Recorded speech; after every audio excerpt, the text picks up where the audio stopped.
What's up guys, and today I'm going to walk you through how to fix Discord, getting stuck on a gray screen or infinite loading. We'll go step by step, don't worry, it's easy. Let's jump in. Before anything, we need to shut down all Discord processes, including the public test build, PTB if you're using that. Option 1, use Task Manager. Press Ctrl plus Shift plus ESC. Look for anything named Discord. Right-click, then End Task. Make sure everything is closed, even if it's running in the background. Option 2, use Command Prompt.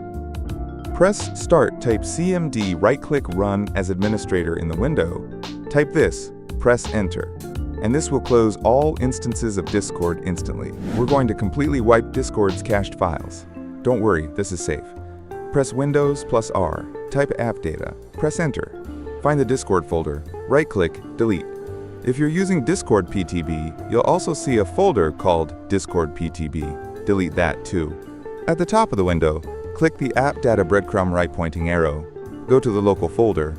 Again, find and delete the Discord folder there. Open CMD as admin again. Type this command, hit Enter, and close CMD.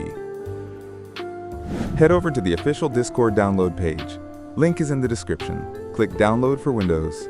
If you use PTB, click the small Public Test Build text underneath instead. Run the installer. Click Yes if prompted for administrator access.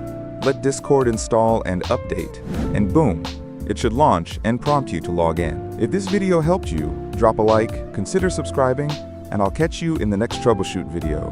And I'll see you next time.